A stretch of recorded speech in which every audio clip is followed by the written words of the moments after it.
검찰의 반격이 만만치 않아서였을까요? 당정청이 국가수사본부를 신설하고 자치경찰을 확대하는 내용의 경찰 개혁안을 확정했습니다.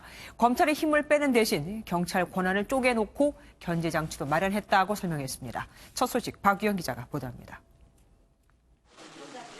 경찰 개혁안을 논의하기 위해 더불어민주당 지도부와 조국 청와대 민정수석, 민감용 경찰청장이 국회에 총출동했습니다.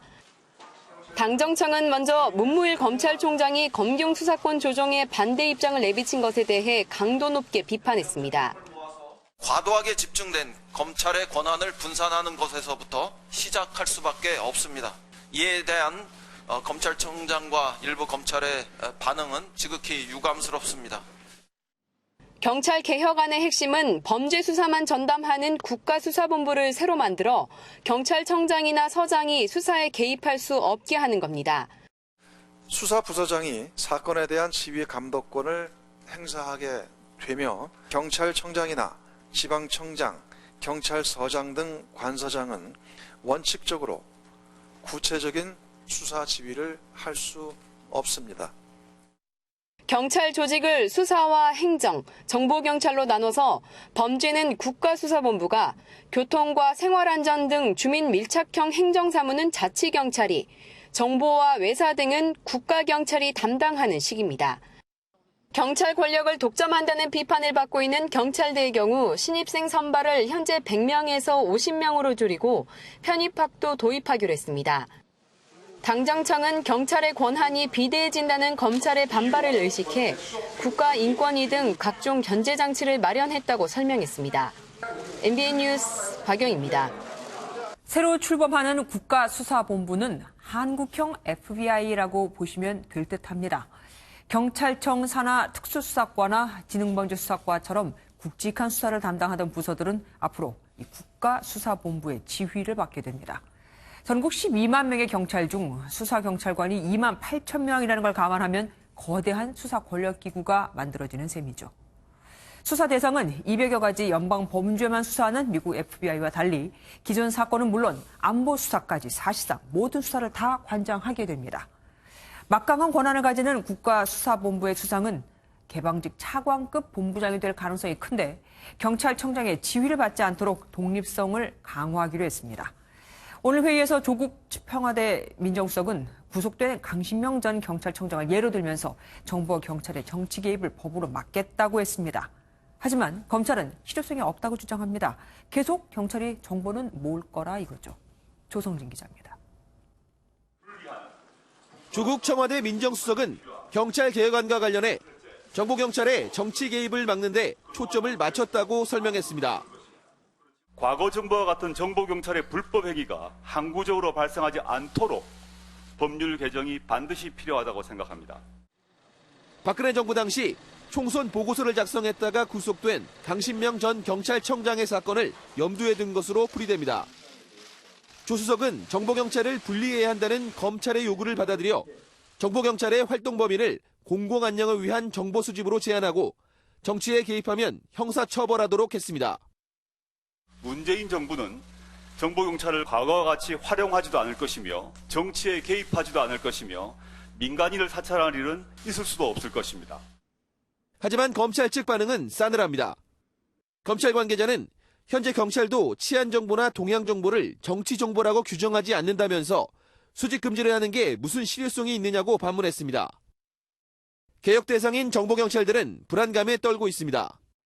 개혁을 한다고 하면은 그럼 아예 없애라는 소리냐라는 말까지 나올 정도로 좀 많이 사기가 저하된 거는 또 사실입니다. 정보경찰을 어떻게 운영하느냐를 놓고 시각 차이가 큰 만큼 검경 갈등이 쉽게 가라앉지 않을 전망입니다. MBN 뉴스 조성진입니다. 임기를 2달여 앞둔 문무일 검찰총장의 후임자 인선을 위한 후보자 천거 절차가 마무리됐습니다.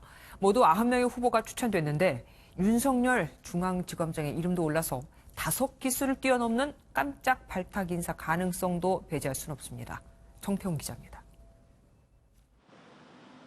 차기 검찰총장 후보군에 오른 검찰 인사는 고검장급 8명과 검사장급 1명을 포함해 모두 9명입니다.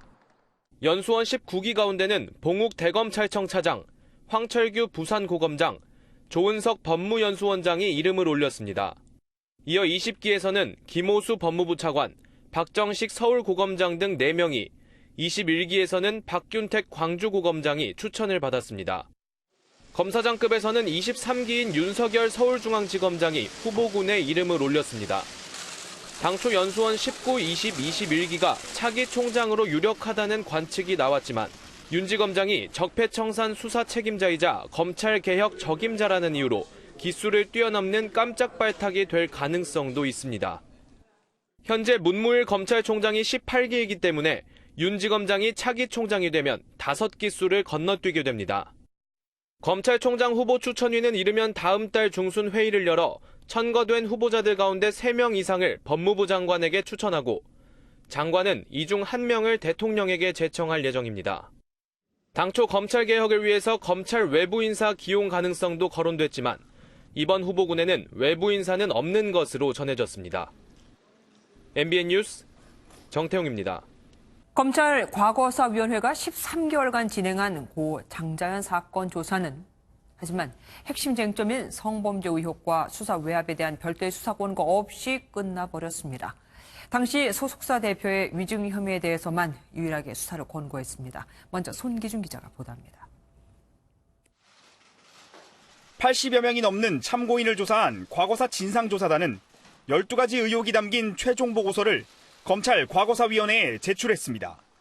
이를 토대로 검찰 과거사위원회는 당시 검경 수사가 부실했고 관련 기록이 일부 누락된 점을 지적했습니다. 장자연 씨의 수첩, 다이어리, 명함, 휴대폰 등 다양한 주요 증거물이 압수수색에서 누락되어 초동 수사가 잘못된 점입니다. 당시 모 언론사 사주 등이 술접대를 받은 사실과 해당 언론사 관계자가 경찰청장 등 경찰 수뇌부를 찾아가 수사에 압력을 행사한 사실도 확인됐습니다. 하지만 핵심 의혹에 대한 공소시효와 증거 부족 등의 문제로 결국 수사 권고는 하지 않았습니다. 다만 과거사위는 장 씨의 소속사 대표였던 김모 씨가 이종걸 당시 민주당 의원의 재판에서 한 위증 혐의에 대해선 수사를 권고했습니다. 김 씨는 지난 2012년 한 언론사가 이 의원을 상대로 제기한 명예훼손 재판에서 장자연 씨나 소속 연기자 등을 폭행한 적이 없다고 밝혔지만 이는 사실이 아닌 것으로 드러났습니다. 1년 넘게 조사단이 진상규명에 매달렸지만 핵심 의혹인 장자연 리스트의 존재와 성범죄 의혹은 결국 영원히 미제로 남게 됐습니다. MBN 뉴스 송기준입니다.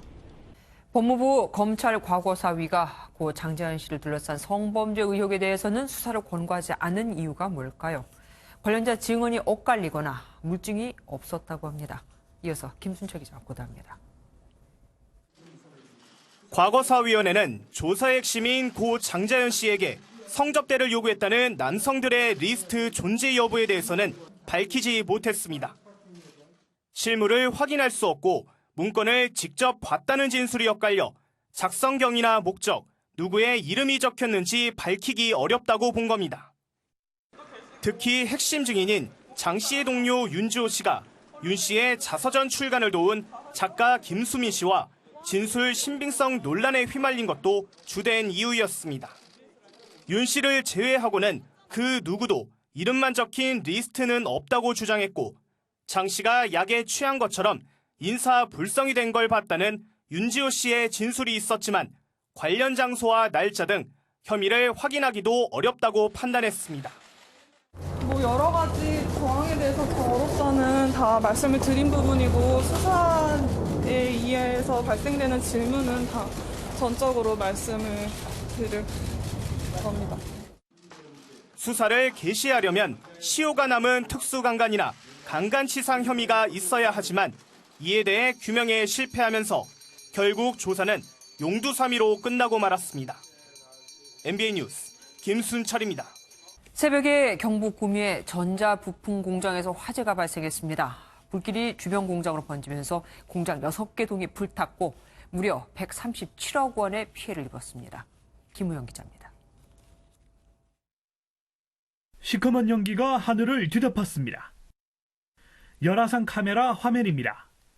불길이 집어삼킨 공장 내부는 온통 노란색입니다. 공장 기둥은 엿가락처럼 휘었고 내부는 완전히 타버렸습니다.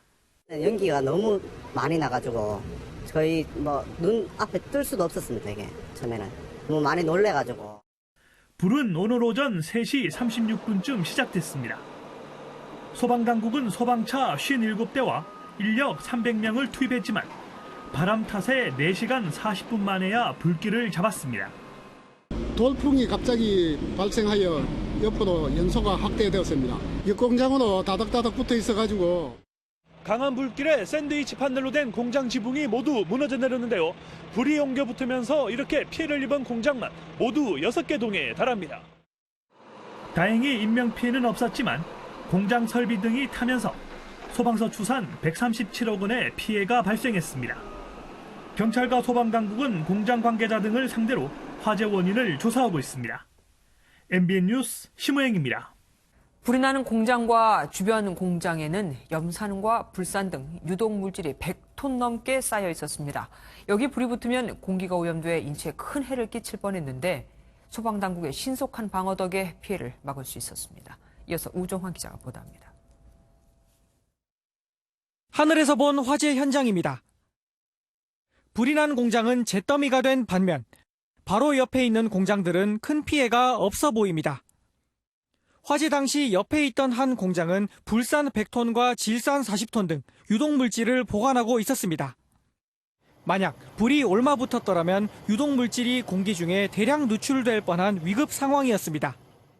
불산에 의한 호흡기 손상은 호흡기로 노출되는 즉시 굉장히 빠른 속도로 조직내로 흡수가 되고 호흡기 세포의 괴사를 유발하며 소방대원들은 유독물질을 먼저 옮기기 시작한 뒤 불이 닿지 않게 방어선을 짜 진화에 나섰습니다.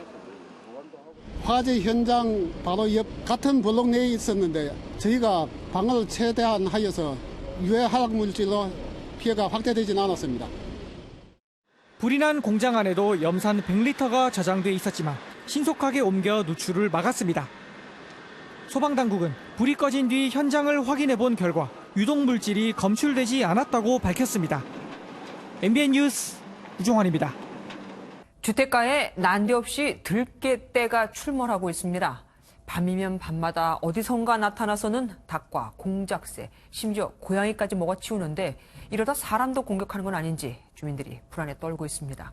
손하늘 기자가 취재했습니다. 어두운 밤 들개 3마리가 아파트 단지 안으로 들어옵니다. 몸집이 어린 아이보다도 큰데 사람이 촬영을 하는데도 슬쩍 보더니 유유히 걸어갑니다. 며칠 뒤 들깨떼는 4마리로 늘어납니다. 들깨를 피해 동네 고양이들은 나무를 타고 올라가거나 필사적으로 도망쳐도 보지만 결국 2마리는 죽음을 피하지 못했습니다. 여기에 죽어 있는 거를 고양이가 막 물리가 되게 털에 있고 피가 많이 있더라고요. 들깨떼는 인근 식당도 습격했습니다.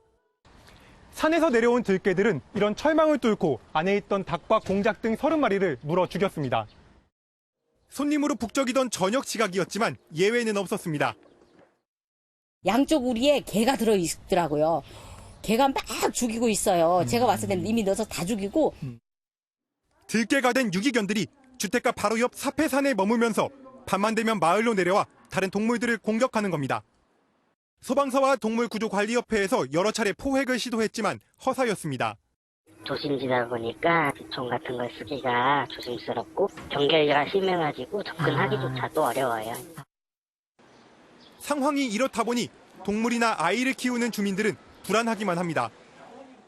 그 개를 본 순간 지금 어디 밖으로 나돌아다니면 안 되겠다. 그러니까 사람 위협한다 이러니까 어딜 나. 의정부시는 이번 주 안에 마을 곳곳에 포획틀을 설치하겠다고 밝혔지만 근본적인 대책은 아니어서 주민들의 공포는 수그러들지 않고 있습니다. MBN 뉴스 손하늘입니다. 검찰 수사단이 김학의 전 법무부 차관과 윤중천 씨로부터 2008년 3월에 별장 옷방에서 성폭행을 당했다고 주장하는 여성을 오늘 처음 불러 조사하고 있습니다. 이 여성은 이 주장을 뒷받침할 증거 자료로 당시 산부인과 진료 기록을 제출한 것으로 알려졌습니다. 조경진 기자가 단독 보도합니다. 김학의 전 법무부 차관의 무고 고소에 똑같이 무고로 맞고소한 여성 최모 씨가 김학의 수사단에 처음 출석했습니다.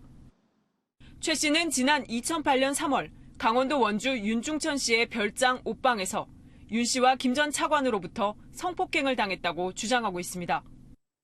특히 김 전 차관에게는 이틀에 걸쳐 2차례 성폭행을 당했다며 별장에 간 적도 없다는 김 전 차관의 주장과 팽팽히 맞섭니다. 최 씨 측은 성폭행 주장을 뒷받침할 증거로 수사단에 당시 산부인과 진료 기록을 제출한 것으로 알려졌습니다. 진료 날짜는 2008년 3월 중 하루로 성폭행 이후에 이뤄진 진료로 볼 수 있는 정황이 담겨져 있는 것으로 전해졌습니다.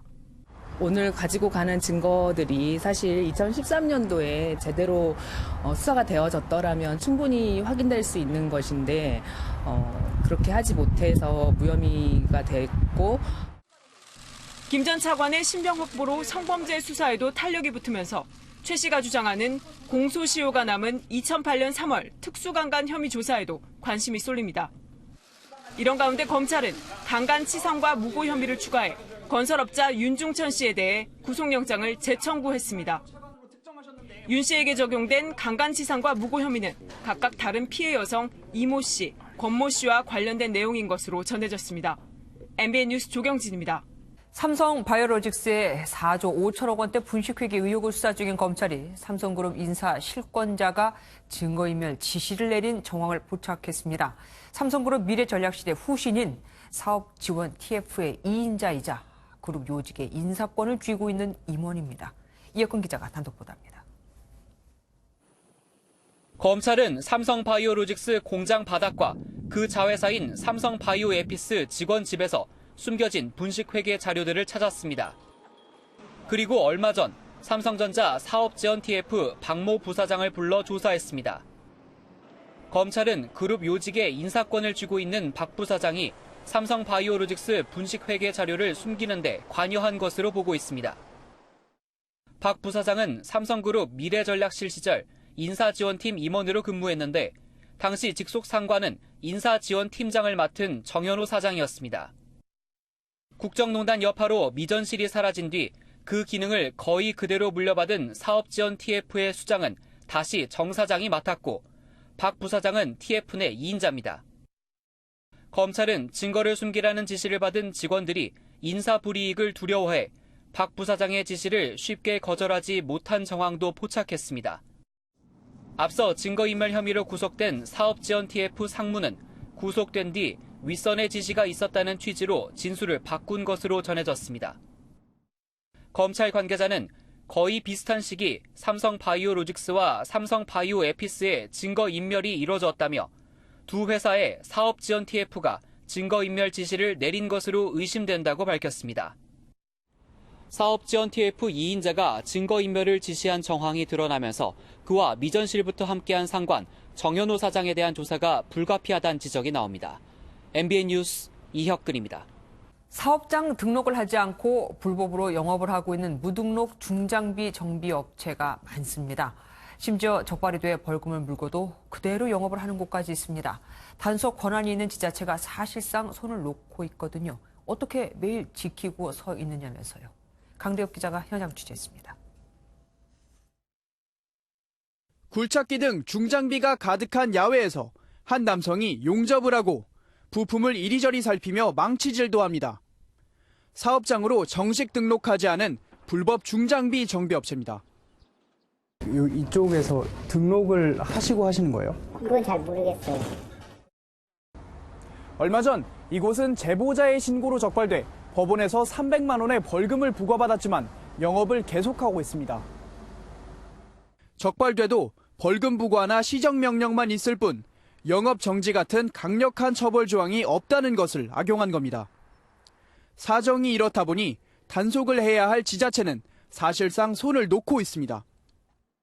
우리가 거기서 매일 지키고 있을 수는 없잖아요. 그런 행위라면 또 우리가 또 고발 조치를 하는 방법밖에 없죠. 심지어 적발된 업체와 부지를 공유하고 있는 다른 두 업체 역시 무등록 업체라는 사실을 이미 2달 전 알고도 아무런 조치도 취하지 않고 있습니다. 이곳은 불법 중장비 업체의 인근의 하천입니다. 지자체가 뒷짐을 지는 사이 오염 정화 시설을 갖추지 않은 업체에서 나온 유해물질은 이곳으로 흘러들었습니다. 환경오염, 이런 거라든지 이런 걸 방지하기 위해서 정비업 등록 기준이 갖춰져 있는 거거든요. 불법으로 하는 이런 경우에는 이런저런 걸 계산하면서 하는 사람이 지자체의 일처리가 못 미더워 민간단체가 스스로 적발한 불법 중장비 정비업체는 지난해에만 250곳. 환경오염은 나몰라라 관할 지자체가 제할 일을 못하는 사이 불법 업체가 배짱 영업을 계속하고 있습니다. MBN 뉴스 강대엽입니다. 지난주 인천 공무원과 공사 직원 등 모두 7명이 성매매를 하다가 경찰에 적발됐는데 단순 성매매가 아니라 성접대였을 가능성이 나왔습니다. 갑과 을 회사 중에서 을 회사 직원이 비용을 다 냈거든요. 노승환 기자가 취재했습니다.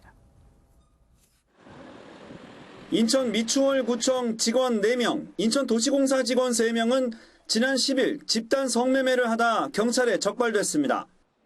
구청과 공사는 직원들을 모두 직위 해제시켰습니다. 직위 해제니까 업무를 못 하시니까 그 결과를 봐야죠. 술자리는 인천의 한 신도시에 공원을 조성한 인천도시공사와 공원을 넘겨받아 관리할 구청 직원들이 공사 준공을 기념해 모인 자리였습니다. 문제는 단순 성매매가 아닐 가능성입니다. 경찰은 인천도시공사가 이 공원을 구청에 기부 체납하면서 잘 봐달라는 의미로 성접대를 한 것이 아니냐는 의혹을 확인하고 있습니다. 업무 연관성이 있는 데다 술값 등 300만 원을 공사 직원이 개인 카드로 결제했습니다. 공사와 구청 직원들은 평소 알던 사이라 술이 과했을 뿐 접대는 아니었다라고 진술한 것으로 전해졌습니다. 경찰은 대가성을 확인하려고 양쪽 직원들을 다시 한번 불러 조사할 계획입니다. MBN 뉴스 노승환입니다. 오늘 새벽 경기도 파주에서 10대 청소년 5명이 마사지업소 직원을 폭행한 뒤 현금을 빼앗았다가 출동한 경찰에 붙잡혔습니다. 이 겁없는 10대들은 업소를 찾아가 불법 영업한 거 아니냐며 협박했는데 돈을 주지 않자 문을 부수고 들어가서 직원의 갈비뼈를 부러뜨렸습니다. 노태인 기자가 단독 보도합니다. 한 무리의 청소년들이 복도에 비치된 소화기를 옮기는 등 분주하게 움직입니다. 설치된 CCTV를 가려보기도 하고 소화기를 들곤 세게 치는 신용을 합니다.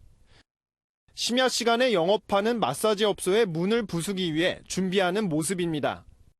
병문인데 앞에 그 춤에 들어가는 문은 하나도 없어. 이런 조각들만 떨어져 있고 이놈들이 때려부시면 홀랑 다 쓰러. 13살에서 16살 사이인 김모군 등 5명은 마사지 업소에 찾아가 불법 영업 아니냐며 돈을 요구하며 협박했습니다. 하지만 돈을 주지 않고 문을 잠그자 문을 부수고 들어가 업소 직원 조모 씨를 폭행해 갈비뼈를 부러뜨리고 현금 20만 원을 빼앗은 겁니다. 이들은 어제와 그제에도 이곳에 찾아와 수차례 경찰이 출동하기도 했습니다. 청소년들은 출동한 경찰을 피해 이곳 계단을 통해 도망갔다가 경찰이 철수하면 되돌아오길 반복했습니다. 실험 체포돼 온 거는 5명인데 다 국내 손해배사이고. 현행범으로 청소년들을 체포한 경찰은 정확한 사건 동기 등을 조사하고 있습니다.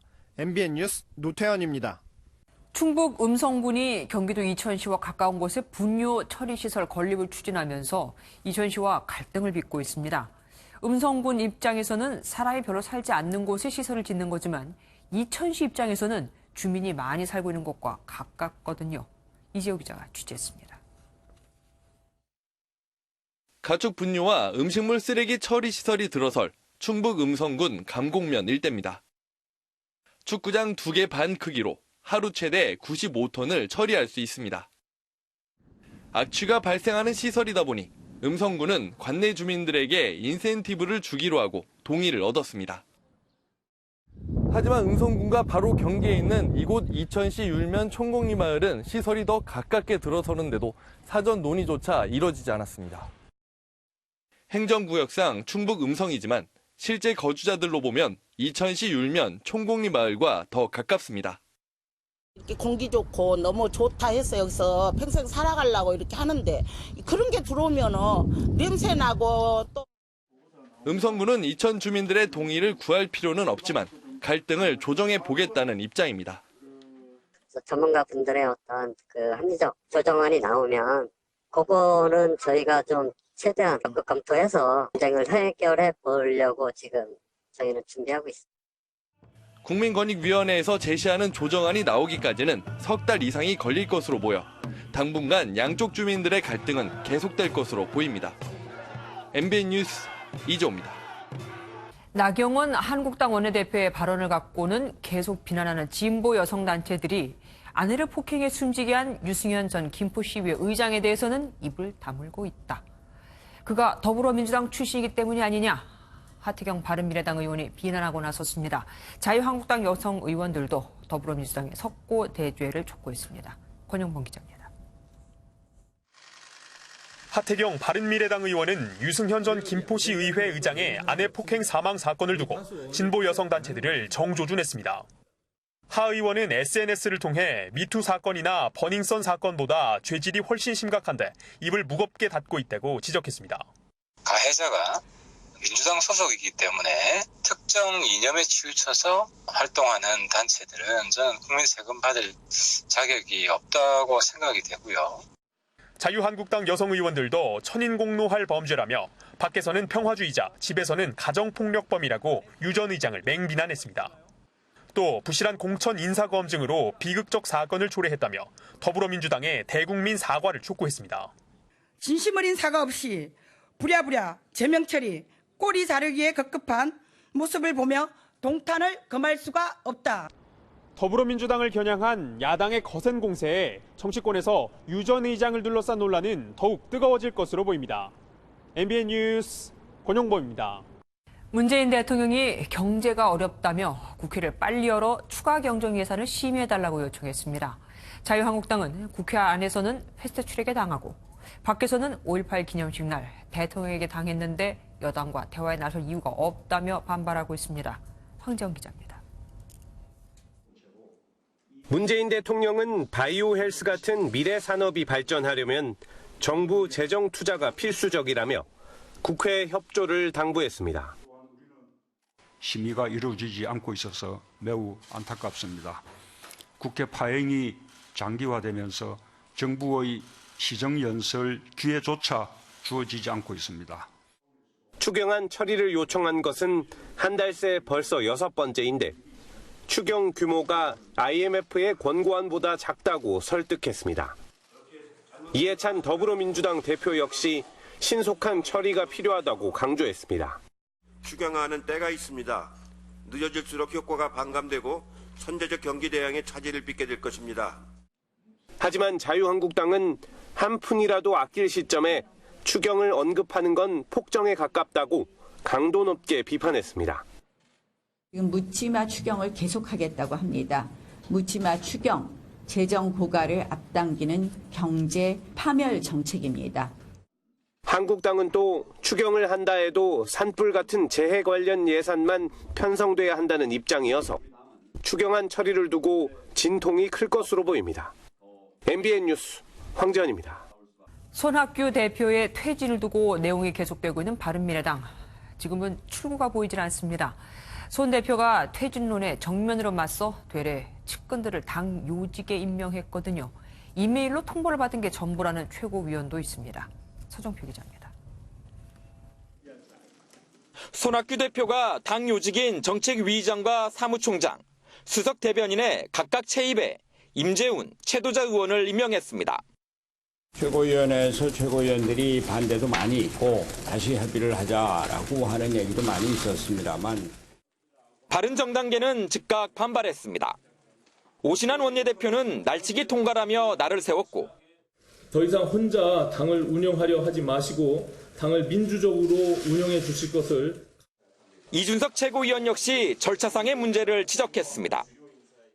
제가 8시 11분에 이메일로 내부 순환도로 상에서 통보받은 것에 대해서 싸움은 회의가 끝난 뒤 복도에서도 계속돼 손 대표를 비난한 이 최고위원의 음주 유세 논란으로 이어졌습니다. 4월 2일 날 창원에 지원 유세 오셔서 술 드시고 지원 유세하고 하니까 우리 당이 지지율이 나오겠습니까? 바른정당계 지상욱 의원도 노욕에 사로잡혀 당을 독선적으로 운영하고 있다며 손 대표가 당장 사퇴해야 한다고 압박했습니다. 급기야 당직 임명을 철회하라는 별도의 최고위도 열릴 예정이어서 집안 싸움이 갈수록 커지고 있는 양상입니다. MBN 뉴스 서정표입니다. 미국 프로야구 LA 다저스에서 뛰는 류현진이 무실점으로 상대 타선을 틀어막으며 시즌 6승을 올렸습니다. 5월 들어 천하무적이라는 얘기를 들을 정도로 잘 던지고 있는데 한국 선수로는 21년 만에 이달의 투수상 수상이 유력합니다. 정광열 기자입니다. 류현진은 LA 다저스 선발 투수로 신시내티 방문 경기에 등판해 7이닝 동안 삼진 5개를 잡으며 무실점으로 상대 타선을 틀어막았습니다. 경기가 다저스의 8대3 승리로 끝나면서 류현진은 올 시즌 원정 경기 첫 승과 함께 시즌 6승을 기록했습니다. 평균 자책점을 1.52로 끌어내린 류현진은 이 부문 메이저리그 1위로 올라섰고 다승 부문에선 내셔널리그 공동 선두가 됐습니다. 원정 경기에서 실점 없이 한 게 또 일단 좋은 징조인 것 같고 또 몸 상태도 또 괜찮고 일단 계속 지금 좋은 흐름인 것 같아요. 메이저리그 공식 홈페이지 MLB.com은 지난 2일 샌프란시스코 자이언츠와의 경기에서 1회 실점한 이래 31이닝 연속 무실점을 기록한 류현진을 거장이라고 극찬했습니다. 지역 일간지 오렌지 카운티 레지스터는 다저스 선발진 중 단연 으뜸이라고 치켜세웠습니다. 미국 언론에서 다저스 에이스로 인정받은 류현진은 5월 한 달간 선발 등판한 4경기에서 32이닝을 소화하며 평균 자책점 0.28을 기록한 실력으로 내셔널리그 이달의 투수상 수상이 유력해졌습니다. 지금까지 메이저리그에서 이달의 투수상을 받은 한국 선수는 1998년 7월 박찬호가 유일했습니다. MBN 뉴스 전광열입니다.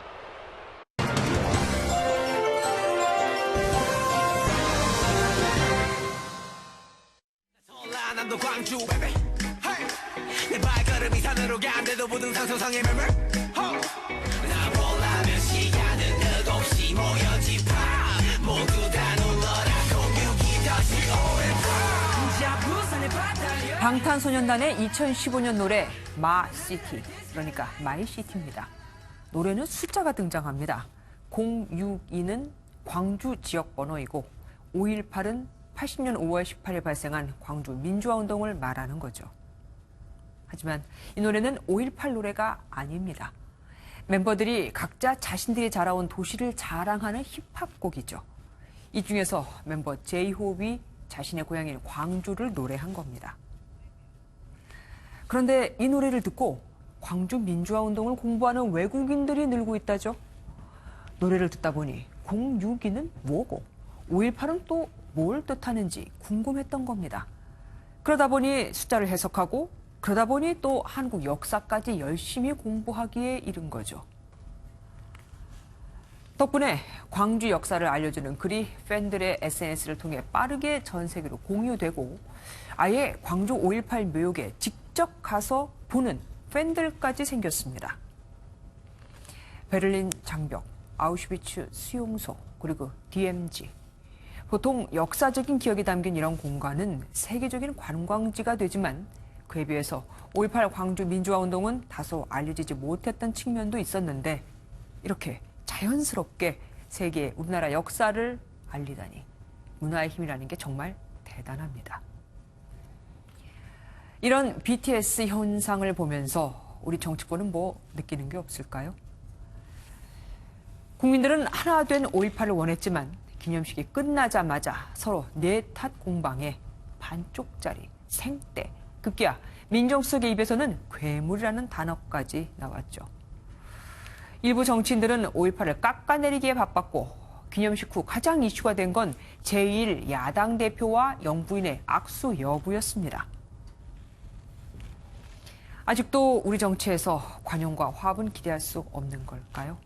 이를 해결할 수 있고 이 일을 해야 할 정부와 국회는 지금 뭘 하고 있는 건지 그저 답답하기만 합니다. 적어도 지금 현재 국가에 도움이 되는 건 정치인들보다는 BTS라는 말이 정말 맞는 듯 합니다. 뉴스 조점이었습니다. 이라크 바그다드 주재 미국 대사관 인근에 로켓 포탄이 떨어졌습니다. 트럼프 미국 대통령은 즉시 이란이 전쟁을 원한다면 종말을 맞이하게 될 것이라며 최고 수위로 경고했습니다. 이번에 전쟁이 발발한다면 지난번 이라크 전쟁과는 비교도 할 수 없을 만큼 큰 전쟁이 될 거다는 얘기도 나옵니다. 박통일 기자입니다. 현지 시각으로 어젯밤 이라크 바그다드 미 대사관 근처가 로켓포 공격을 받았습니다. 로켓포탄은 이라크 정부 청사와 외국 공관 등이 모여있는 그린존 중앙부에 떨어졌는데 다행히 인명피해는 없었습니다. 누구의 소행인지는 밝혀지지 않았지만 로켓 발사대가 이란의 지원을 받는 시아파 민병대의 본거지인 바그다드 동부에서 발견된 것으로 알려졌습니다. 앞서 사우디 유조선과 석유시설 피습에 이어 이란의 연루 가능성을 충분히 의심할 수 있는 대목입니다. 로켓 공격 직후 트럼프 대통령은 이란을 향해 종말이라는 단어까지 언급하며 최고 수위의 경고 메시지를 보냈습니다. I just don't want them to have nuclear weapons. 의회 전문 매체 더 힐은 트럼프의 이번 발언이 재작년 북한에 경고한 화염과 분노 발언과 비슷한 수준이라고 평가했습니다. 이에 앞서 이란 혁명수비대 총사령관도 우리는 전쟁을 추구하지 않지만 두려워하지도 않는다며 국가를 방어하는 모든 분야에서 준비가 끝났다고 언급해 강대강 대치를 시사했습니다. 이미 미 해군의 핵항모 에이브러함 링컨 항모전단이 걸프만에 와 있고 B-52 폭격기까지 배치되는 등 대치 상황은 위험 수위를 넘었다는 우려가 나오고 있습니다. MBN 뉴스 박통일입니다. 이렇게 미중 무역 갈등 등으로 금융시장이 불안하자 역시 믿을 건 금밖에 없다는 인식이 퍼지면서 금값이 들썩이고 있습니다. 가격이 많이 올랐는데도 여전히 찾는 사람이 많아서 골드바는 물론 은, 실버바까지 품귀 현상을 빚을 정도입니다. 이기정 기자입니다. 서울의 한 금 거래소입니다. 골드바 1kg에 5천만 원이 넘지만 찾는 고객들이 부쩍 늘었습니다. 금은 통상 값이 쌀 때 많이 팔리는데 최근엔 가격이 올랐는데도 인기가 식지 않고 있습니다. 심지어 일부 은행에선 주문량을 맞추지 못해 골드바 판매가 중단되기도 했습니다. 금이 비싸고 구하기 어렵자 이번엔 은까지 인기가 많아져 실버바도 품귀 현상을 빚었습니다. 미중 무역 분쟁 여파로 주식과 원화값이 떨어지는 등 금융시장이 불안한 데다 화폐 단위 개혁, 리디노미네이션 가능성이 제기된 영향입니다. 가격은 높은데 이렇게 좀 많이 구입하시는 게 의아스러운 현상. 화폐 단위 개혁, 그 이슈가 영향을 미친 게 아닌가라는 생각이 듭니다. 역시 안전자산으로 평가되는 채권에도 돈이 몰리면서 올 들어 주식형 펀드에서 2조 원 넘게 빠져나간 사이 채권형 펀드엔 6조 원이 들어왔습니다. 예측하지 못한 일들이 많이 벌어지기 때문에 그 확정된 예측 가능한 이런 상품들에 대한 수요가 좀 많이 늘어나고 있는 것 같습니다. 마이너스 성장 같은 우리 경제의 불확실성이 여전해 금과 채권 등 안전자산에 대한 인기는 당분간 계속될 전망입니다. MBN 뉴스 이기종입니다. 더불어민주당과 바른미래당 원내대표가 새롭게 뽑힌 후 여야 3당 교섭단체 원내대표가 처음으로 한자리에 모였습니다. 세 사람의 호프 미팅이 조금 전 시작됐는데 이번 회동이 국회 정상회로 이어질 수 있을까요? 취재기자 연결해 보겠습니다. 김도윤 기자, 회동 장소가 이번엔 국회가 아니라고요? 네, 저는 지금 여의도 인근의 한 호프집 앞에 나와 있습니다. 제 뒤로 보이는 호프집에서 조금 전 여야 3당 원내대표들의 회동이 조금 전 막 시작이 됐습니다. 조금 전 공개 발언을 끝마치고 비공개로 회동을 전환했는데요. 민주당과 바른미래당 원내대표가 교체된 이후 첫 회동인데 딱딱하고 경직된 국회를 벗어나 가벼운 분위기에서 대화해보자는 취지입니다. 여야 3당 원내대표들은 각자 회동에 대한 기대감을 나타내며 각오를 다졌는데요. 다만 국회 정상화의 조건을 둘러싸고 여야 간 이견이 커 논의가 합의에 이를지는 미지수입니다. 한국당은 패스트트랙 강행을 두고 사과를 요구하고 있고 민주당은 여전히 난색을 보이고 있습니다. 또 최근 정치권에서 불거진 막말 논란 등으로 여야 관계가 점점 악화하고 있는 것도 걸림돌입니다. 이런 상황에서 민주당은 정부가 지난달 국회에 제출한 6조 7천억 원 규모의 추경 처리를 위해 국회 정상화가 시급한 상황입니다. 한국당은 재해 추경만 처리하는 분리 추경을 주장하고 있어 치열한 공방이 예상됩니다.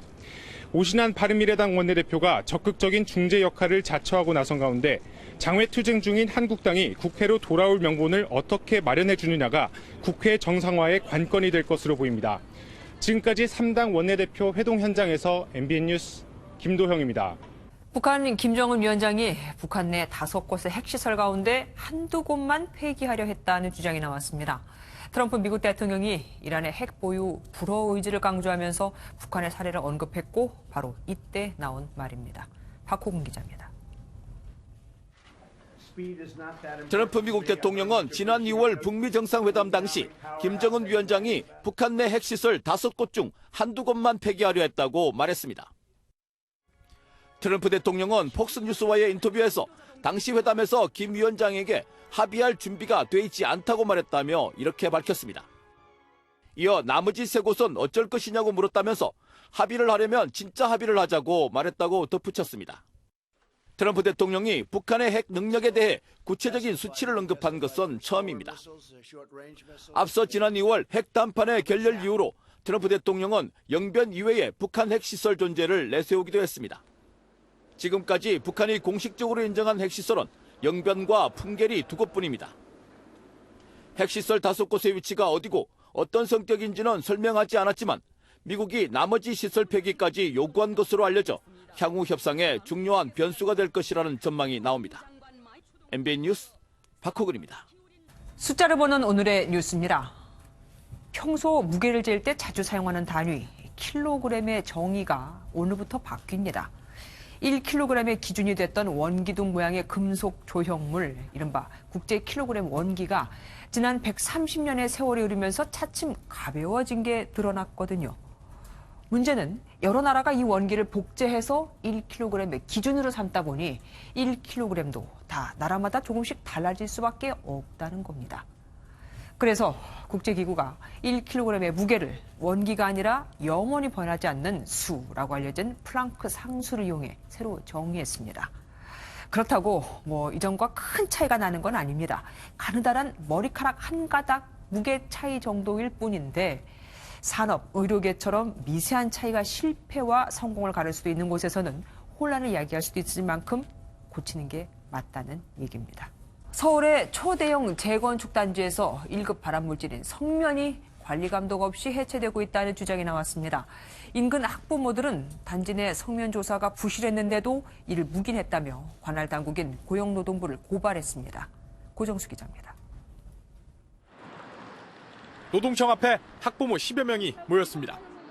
철거 작업이 진행 중인 인근 대형 재건축 단지에서 1급 발암물질인 성면이 무분별하게 해체되고 있다며 집단 항의에 나선 겁니다.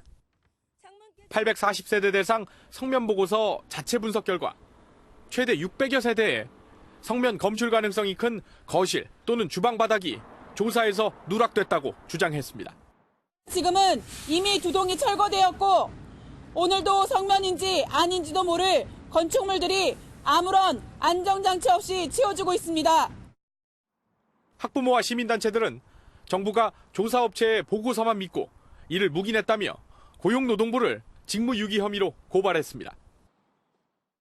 재건축 현장과 인근 초중학교는 도로 하나를 두고 떨어져 있어 학부모들은 성면 유출 가능성에 대해 우려해왔습니다.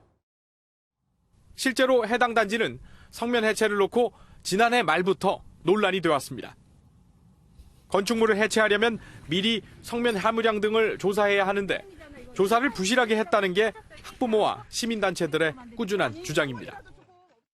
이에 대해 고용노동부는 정확한 사실관계를 현재 파악 중이라며 입장 표명을 유보했습니다. MBN 뉴스 고정수입니다. 미국 금융업계의 큰 손이 한 대학교 졸업식에서 학생들의 학자금 대출을 모두 갚아주겠다고 말해 화제가 되고 있습니다. 무려 480억 원에 달하는데 졸업식장이 환호와 흥분의 도가니로 변한 건 당연하겠죠. 신재호 기자가 보도합니다. 배우 사무엘 잭슨, 인권운동가 마틴 루터 킹 목사 등을 배출한 미국의 대표적인 흑인 학교 모어하우스 대학 졸업식이 열렸습니다. 이 자리에 연사 중 한 명으로 참석한 사모펀드 회사 대표 로버트 스미스가 졸업생들의 학자금 대출을 모두 갚아주겠다고 깜짝 선언했습니다. And my family is making a grant to eliminate their student loans. And let's make sure every class has the same opportunity going forward. 졸업생들이 사회에 진출한 뒤 얻을 부와 성공도 나눴으면 한다는 바람도 덧붙였습니다. We are enough to ensure we have all the opportunities of the American dream. And we will show it to each other through our actions and through our words and through our deeds. 예상치 못한 깜짝 선물에 행사장은 이내 환호성으로 뒤덮였습니다.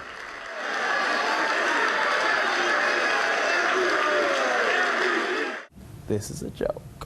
I think it's lying. Got down, I said, okay, God, thank you. 스미스의 통 큰 기부로 혜택을 받는 학생은 396명, 총 상환액은 약 4천만 달러, 우리 돈 478억 원에 달할 것으로 추산됩니다. MBN 뉴스 신재우입니다.